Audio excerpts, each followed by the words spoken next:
नाज़रीन, पाकिस्तान तहरीक इंसाफ यानी कि पीटीआई के बाद एक और नई जमात तश्कील आई है जिसका नाम है पीटीआई पार्लियामेंट। अब ये जमात किसने बनाई है और इस जमात के पीछे क्या वजूहत है, आज बात करेंगे इस वीडियो में। अस्सलाम वालेकुम नाज़रीन, मैं हूँ अस्मा गुल और आप देख रहे हैं मेरा ऑफिशियल यूट्यूब चैनल अस्मा गुल खान। सबसे पहले मैं सबसे दरख्वास्त करूँगी कि जो अभी इस चैनल पर नए आए हैं तो सब्सक्राइब करना मत भूलिएगा और बेल आइकन बटन पे ज़रूर क्लिक कर दीजिएगा। नाज़रीन, पाकिस्तान तहरीक इंसाफ के साबिक रहनुमा परवेज़ खटक साहब जो कि केपीके से थे, उन्होंने जब पीटीआई को खैराबाद कहा तो उसके बाद उन्होंने एक नई जमात तश्कील दी है जिसका नाम है पीटीआई पार्लियामेंटेरियन।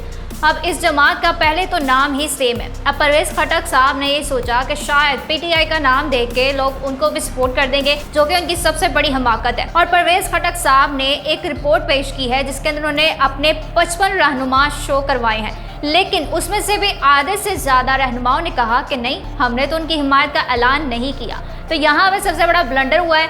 लेकिन अगर अब बात की जाए इलेक्शन की, अगर जनरल इलेक्शन होते हैं तो क्या पीटीआई का नाम देकर पीटीआई पार्लियामेंटेरियन को लोग वोट देंगे? अक्सर लोग होते हैं जो पीटीआई का नाम देखेंगे, क्योंकि जाहिर सी बात है अगर देखा जाए इमरान खान साहब की मकबूलियत इतनी ज़्यादा है कि लोग उनको ही वोट देना चाहेंगे। तो यहाँ पे बात ये हो रही है कि इलेक्शन कमीशन जो है वो क्या परवेज़ खटक साहब का साथ दे रहा है या फिर कोई ख़ास इदारे हैं, खलाई मखलूक है जो परवेज़ खटक साहब का साथ दे रही हैं कि उन्होंने पहले तो ये कि नाम ही सेम करवा दिया पीटीआई पार्लियामेंटेरियन। और अगर वोट देने जाते हैं लोग तो अगर ऐसा ना हो, क्योंकि कुछ लोग होते हैं कि वो कम पढ़े लिखे होते हैं, वहाँ जाएं और कहें कि भाई पीटीआई का वोट, अगर उन्होंने बल्ला नहीं देखा तो क्या वो अपने पीटीआई पार्लियामेंटेरियन को वोट दे देंगे? और अगर पीटीआई पार्लियामेंटेरियन के इंतखाबी निशान या फिर झंडे की बात की जाए तो वो अभी तक सामने नहीं आया, लेकिन ये इत्तलात मौसूल हुई है कि उन्होंने रिपोर्ट जो है वो पेश करवाई थी जिसके अंदर से भी आधे से ज़्यादा बंदों ने इनकारी कर दी है। और अगर बात की जाए कि जिन जिन लोगों ने जेल में गए फिर उसके बाद उनको रिहा करते थे, लेकिन अगर वो प्रेस कॉन्फ्रेंस नहीं करते थे, 9 मई के वाक़यात की मजम्मत नहीं करते थे तो उनको दोबारा से जेल में डाल दिया जाता था, फिर वो रिहा होते थे। इसी तरह सिलसिला चलता रहता था। लेकिन अगर वो प्रेस कॉन्फ्रेंस करते हैं कि भाई मैं 9 मई के वाक़यात की मजम्मत करता हूँ या करती हूँ, तो बड़ा जो कुछ हुआ उस दिन बड़ा अफसोसनाक वाक़या था, तो मैं पीटीआई को खैराबाद कर दूँ, वो साथ ही दूध के धुले हो जाते हैं। यानी कि उनके ऊपर जो वतन की गद्दारी के पर्चे हैं या फिर उनके ऊपर कोई और भी पर्चे हैं वो बिल्कुल साफ़ हो जाते हैं। यानी कि ये हमारी आवाम बहुत बेहतर तरीके से जानती है, क्योंकि उनके सबके पास जो है मोबाइल का खिलौना मौजूद है। यहाँ पे मोबाइल में हर चीज़ मौजूद है। लोग पीटीआई के हक़ में, इमरान खान साहब के हक़ में ऐसे धड़ाधड़ पोस्टें करते हैं। और अगर सोशल मीडिया प्लेटफॉर्म्स की बात की जाए तो खान साहब की मकबूलियत बहुत ज़्यादा है। यहाँ तक कि इन्होंने नया टिकटॉक अकाउंट बनाया जो कि अभी 1 दिन हुआ है, 24 घंटों में उन्होंने 3 मिलियन क्रॉस कर लिए हैं। यहाँ पे आप उनकी मकबूलियत का अंदाज़ा लगा सकते हैं, क्योंकि अक्सर लोग जो हैं वो कहते हैं कि भाई खान साहब तो झूठ बोल रहे हैं, खान साहब की तो इतनी मकबूलियत है ही नहीं, खान साहब के तो वोटर्स है ही नहीं, खान साहब को कौन वोट देगा। तो भाई मेन वजह ये है इलेक्शन ना करवाने की कि आप लोग डर रहे हैं, आप लोगों का अपना कोई बयानिया ही नहीं है। आप लोग इतना डर चुके हैं कि अगर हम इलेक्शन करवाते हैं तो खान साहब जो है 2/3 अक्सरियत से भी ज़्यादा, यानी कि भारी अक्सरियत से खान साहब जो है जीत कर वज़ीर आज़म पाकिस्तान बनेंगे। लेकिन यहाँ बात हो रही है परवेज़ खटक साहब की, तो परवेज़ खटक साहब पहले तो बड़ा जिस तरह से जब पीटीआई में मौजूद थे पाकिस्तान तहरीक इंसाफ में, तो तब बड़ा कहते थे कि किसी के बाप की हिम्मत नहीं है कि खान साहब को कोई हाथ लगा दे, या पीटीआई को लेके बड़ा चल रहे थे। लेकिन पीटीआई को जैसे ही छोड़ा तो उन्होंने पीटीआई के साथ ही गद्दारी करना शुरू कर दी, या फिर उनके पीछे कोई और मौजूद है। ये तो परवेज़ खटक साहब या फिर वो ख़ास इदारे ही जानते हैं, क्योंकि इस्तेहकाम पाकिस्तान पार्टी उसके अंदर भी कुछ ऐसे ही रहनुमा थे जो पीटीआई में साबका रहनुमा थे और उन्होंने इस्तेहकाम पाकिस्तान पार्टी बना ली। जो लोग इतना पीटीआई की जब खैराबाद कह रहे थे पीटीआई को और 9 मई की मजम्मत कर रहे थे, लोग प्रेस कॉन्फ्रेंस करते हुए रो रहे थे। राज की बात करूंगी या फवाद चौधरी की बात करूँगी। चलें, फवाद चौधरी ने तो एक ट्विटर पे अपना वो ट्वीट किया था और पीटीआई को खैराबाद कहा था। लेकिन मुराद राज की यहाँ पे मैं बात करना चाहूँगी कि जब मुराद राज ने पीटीआई को खैराबाद कहा था, प्रेस कॉन्फ्रेंस की थी, तो उन्होंने बहुत बड़ा ड्रामा रचाया था। मतलब कि इतना रो रहे थे कि उनको देख के हम लोग भी इमोशनल हो गए कि भाई गलत हो रहा है यार, उनके साथ गलत हो रहा है। लेकिन उन्होंने साथ ही इस्तेहकाम पाकिस्तान पार्टी ज्वाइन कर ली। अली ज़ैदी की बात करूँगी। अली ज़ैदी तो जो है वो इतना उछल के दिखा रहे थे कि मेरे माथे पे गोली मारो, मैं इमरान खान साहब का साथ नहीं छोड़ूंगा।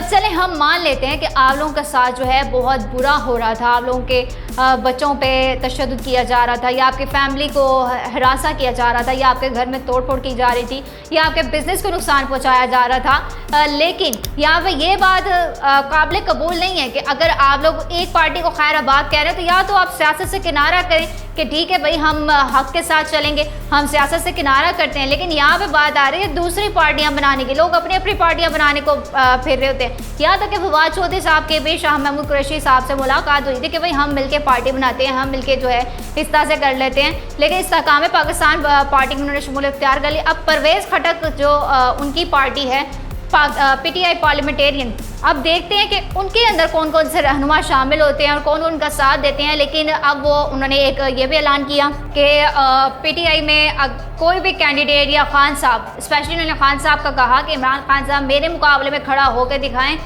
मैं ही जीतूंगा। परवेज़ खटक का ये बयान था। तो परवेज़ खटक साहब से मैं ये कहना चाहूँगी कि परवेज़ साहब आपका ये जो बयानिया था ना तब स्ट्रॉन्ग था, यानी कि आपकी वोटिंग जो है वोटिंग और सपोर्टिंग की जो तादाद थी वो तब ज़्यादा थी जब आप पाकिस्तान तहरीक इंसाफ के साथ चल रहे थे।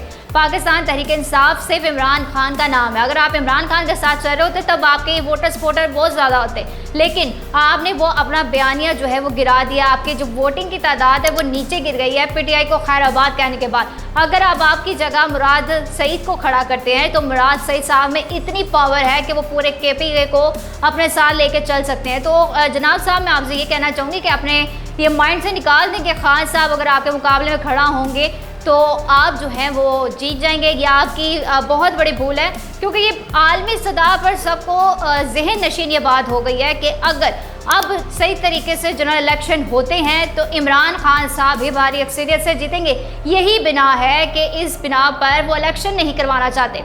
14 अगस्त को ना सिर्फ पाकिस्तान को आज़ादी मिलेगी 1947 में जब आज़ाद हुआ था पूरे बर्रे सगीर से, ना सिर्फ इस तरह से आज़ादी मिलेगी बल्कि ये जो मौजूदा हुकूमत है शहबाज शरीफ साहब की, उनकी जानिब से भी आज़ादी मिलेगी। वो क्या वजह है उनके, चलें ठीक है वो आए। अब कुछ लोग कहते हैं कि भाई शरीफ खानदान जो है एक्सपीरियंस है, वो आए ठीक है, उन्होंने मोर्चा संभाल लिया पूरे पाकिस्तान का। लेकिन मोर्चा संभालने के बाद उन्होंने पाकिस्तान की जो नैया है वो नीचे पानी की निचली सतह पे कर दी है। वो कैसे जी?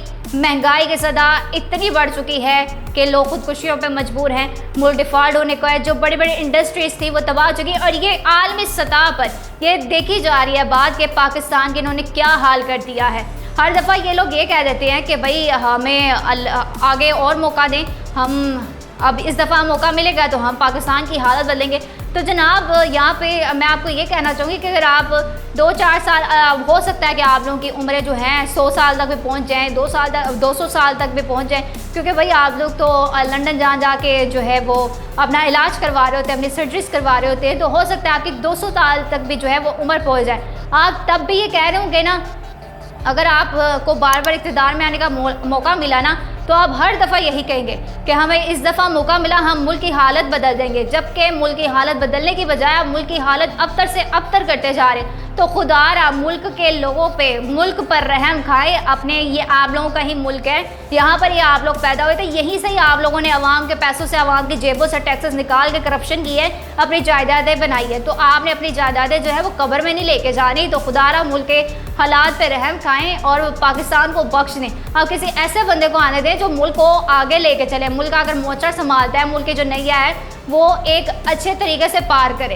क्योंकि तभी ये मुल्क जो है वो खुशहाल होगा। क्योंकि हमारे मुल्क में तो कर्जा इस तरह बढ़ता जाएगा। आप लोग एक कर्जा लेने के लिए आप लोग पता नहीं कितनी मिन्नतें करते हैं। तो भाई आप जो है ना अपने जेबों में से निकाल के कर्जा दे, आवाम को मत चूसे, क्योंकि अब आवाम के अंदर इतनी सख्त नहीं रही कि वो आप लोगों को अपने टैक्सेस दे। मिलेंगे एक नई वीडियो के साथ, तब तक के लिए दीजिए इजाज़त। अल्लाह हाफिज़।